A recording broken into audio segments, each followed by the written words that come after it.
महाराज जी, बहुत लोगों का प्रश्न था कि बृहस्पतिवार, मंगलवार और शनिवार को बाल या नाखून क्यों नहीं काटने चाहिए? ये कौन से शास्त्र या कहाँ लिखा है?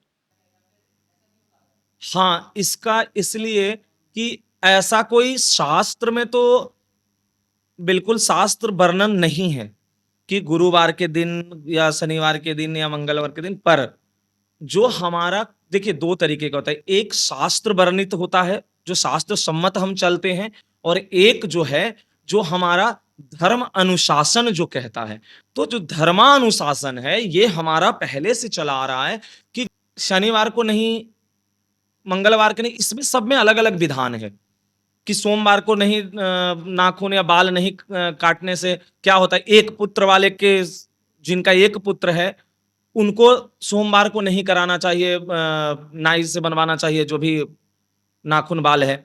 अच्छा, दूसरा, जो गुरुवार के दिन इसलिए नहीं कि भगवान विष्णु का ये धर्म के है, ये कोई शास्त्र में एकदम बिल्कुल वर्णन नहीं है, पर जो ये धर्म की परंपरा महापुरुषों से, ऋषियों से ये चलते आ रहा है, तो हमें धर्मानुसार भी चलना पड़ता है, धर्म अनुशासन में रह करके चलना पड़ता है।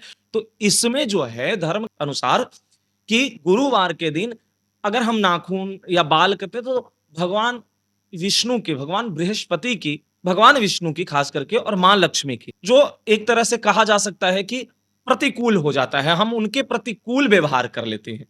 तो माँ लक्ष्मी और भगवान विष्णु के प्रतिकूल व्यवहार करके हम कहीं न कहीं अपना हित करते हैं, पर ये धर्म के अनुसार ज़्यादा इसको मानते हैं, शास्त्र के अनुसार नहीं।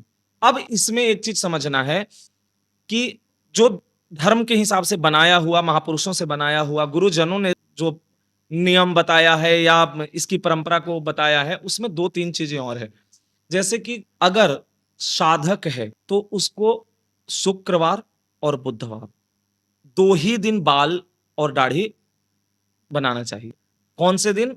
बुधवार और शुक्रवार, जो साधक हैं। अच्छा, जो संसार के हैं, जिनका नित्य ऑफिस या ऐसे जो लोग होते हैं जिनको करना है, उनको ऐसी आज्ञा है कि वो गुरुवार के दिन छोड़ के बाकी दिन वो करा सकते हैं, कर सकते हैं। उसमें कोई दिक्कत नहीं है। पर गुरुवार के दिन सबको निषेध है, सबके लिए ये निषेध है। पर ये कोई शास्त्र वर्णन नहीं है जो शास्त्र में कहीं लिखित है। हाँ, कई जगह अलग-अलग काव्यों में या कई अलग-अलग ग्रंथों में है इसका वर्णन, पर शास्त्र सम्मत या पुराण में नहीं है इसका।